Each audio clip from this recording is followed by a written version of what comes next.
Singareni dependent ఉద్యోగాల కోసం ఈ రోజు గోదావరికంలో ఉన్న పైంట్ లైన్ మైన్ వద్దకు వచ్చి మేమంతా డిపెండెంట్ యువసేన తరపున ఉద్యోగాల కోసం ఫైట్ చేస్తున్నాం. ఏ విధంగా ముఖ్యమంత్రి గారు సర్క్యులర్ ఇచ్చిందో ఆ సర్క్యులర్ ను మేము అందరం అప్లికేషన్ పెట్టి ఉద్యోగాల కోసం ఇన్ని రోజులు వేచి చూసి మేము ఆ యొక్క ఉద్యోగాల కోసం మేము పోరుబాట పట్టడం జరిగింది.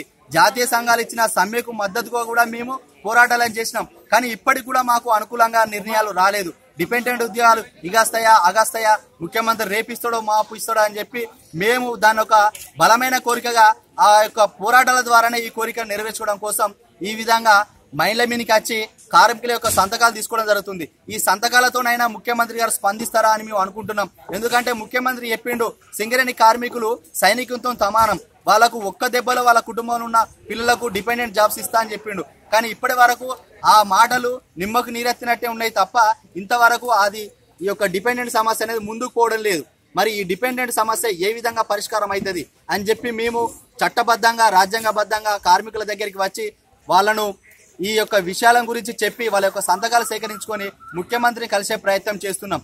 ఇకనైనా ప్రభుత్వం సంధించి ఈ యొక్క అసెంబ్లీ సమావేశాలలో ఈ యొక్క సింగరేణి డిపెండెంట్లకు అనుకూలంగా నిర్ణయం ఇచ్చి అప్పుడు అప్లికేషన్ పెట్టుకున్న అక్టోబర్ 11 తారీఖు అనౌన్స్ చేసిన కట్ ఆఫ్ డేట్ తో అప్లికేషన్ పెట్టిన డిపెండెంట్ అందరికీ ఉద్యోగాలు ఇవ్వాలని సింగరేణి డిపెండెంట్ యువసేన తరపున మేము డిమాండ్ చేస్తున్నాం. జై సింగరేణి, జై సింగరేణి.